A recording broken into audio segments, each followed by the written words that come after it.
Welcome to India. Bharat का education system इतना खराब है कि आप इसका अंदाजा इससे लगा सकते हैं। जब नेताओं को वोट चाहिए होता है तो पोलिंग बूथ आपके मोहल्ले के दरवाजे तक लग जाते हैं। 10-15 मिनट की दूरी पे सेंटर की व्यवस्था की जाती है।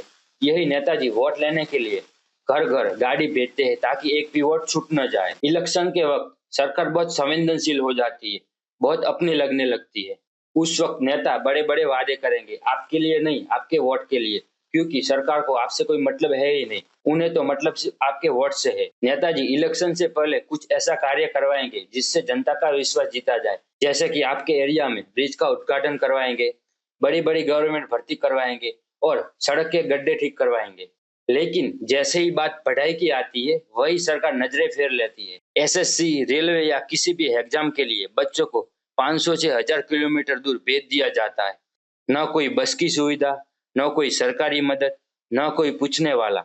एग्जाम सेंटर पहुंच सकते हो तो पहुंच जाओ, वरना किस्मत को दोष दो। और किसी तरह इतनी सफर तय करके आप एग्जाम सेंटर पर पहुंच भी गए तो गारंटी नहीं है कि आपको एग्जाम देने को ही मिलेगा, क्योंकि कई जगह बायोमेट्रिक फेल हो जाता है, कई जगह सर्वर डाउन हो जाता है और कई सेंटर पे तो एग्जाम रद्द कर दी जाती है। कभी सरकारी स्कूल की छत गिर जाती है और बच्चे किताबों के साथ खुद भी मलबे में दफन हो जाते हैं। कभी पेपर लीक हो जाता है तो कभी नेता के रिलेटिव को सेटिंग से एग्जाम में पास किया जाता है। देख लो जी, यही है हमारे देश का एजुकेशन सिस्टम, जहाँ पर शिक्षा को आखिरी पायदान पे रखा जाता है, जहाँ आवाज उठाने पर लाठियां पड़ती है। जब सरकार के पास शिक्षा के असली मुद्दों के सवालों का जवाब नहीं होता, तब सरकार देशवासियों का ध्यान भटकाने के लिए ऐसा आदेश निकालते हैं, सड़क पर घूम रहे आवारा कुत्तों को उठवाओ। अगर तुम वोट दो तो जनता हो और सवाल उठाओ तो देशद्रोही।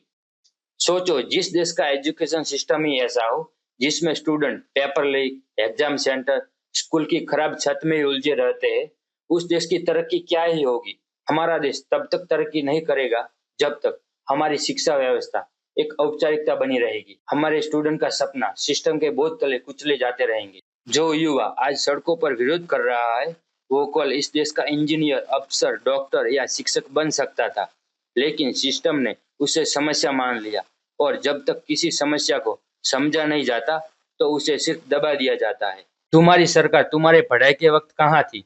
पेपर लीक हो रहा था तब कहाँ थी? स्कूल की छत टूटी तब कहाँ थी? पुराना पुल गिरा तब कहाँ थी? और जब बलात्कारी खुलेआम घूम रहे थे, अदालतों में फैसले सालों अटके रहे, तब कहाँ थी? आपकी राय कमेंट में बताएं और सब्सक्राइब करके हमारा सपोर्ट कीजिएगा।